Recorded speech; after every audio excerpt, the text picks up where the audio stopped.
The much-loved former Scotland manager Craig Brown, who led the national team to Euro 96 and the 1998 World Cup, has died at the age of 82.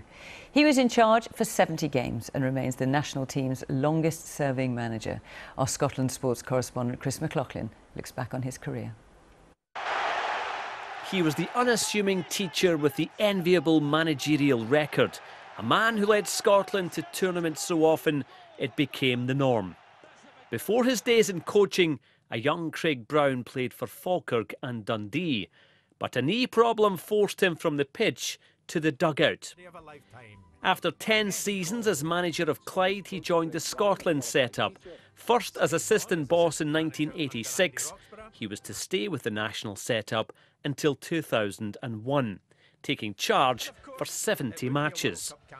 As assistant or boss, he helped Scotland to 4 major tournaments, the last being the World Cup in France in 1998. And Collins equalises for Scotland! He gave Scotland fans memorable nights like this win over England at Wembley in 1999. But he resigned in 2001 after World Cup qualification failure. I would say it's been a wonderful, impossible job. It's polarised, you're brilliant or you're hopeless. The truth is that I'm in between the two, I think. He wasn't finished with management though. He had spells with Preston, Motherwell and Aberdeen, moving to the Pittodrie boardroom in 2013. Latterly, he spent most of his time with his family in Ayrshire, where he says he found real peace. It makes you reflect and it makes you grateful. I mean, there's no one more grateful than I am for the time I've had in football. Craig Brown, who's died at the age of 82. The passion and warmth of former Scotland manager Craig Brown have been remembered following his death at the age of 82. Brown was the national football side's longest-serving manager and took them to both the Euro 96 and the 1998 World Cup. He was loved by fans and once described himself as the luckiest man in Scottish football. Our Scotland correspondent Peter Smith looks back at his career.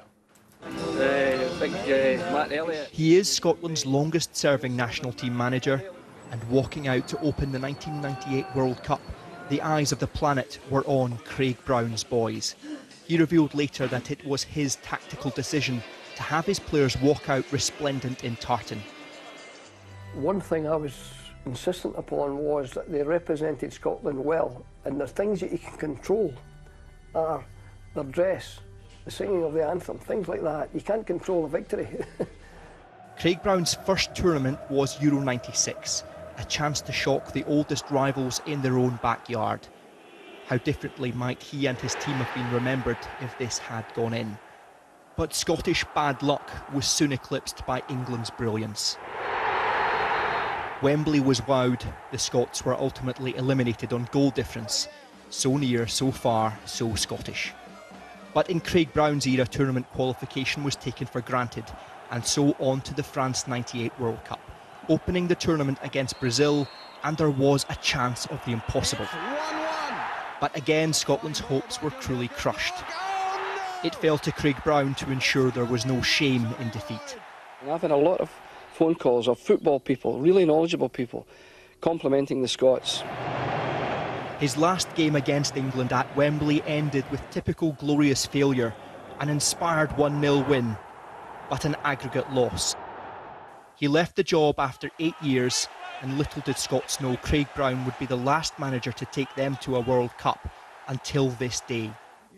He received a CBE for services to football, and in one of his last interviews, Brown gave a final team talk for all future Scotland players to hear.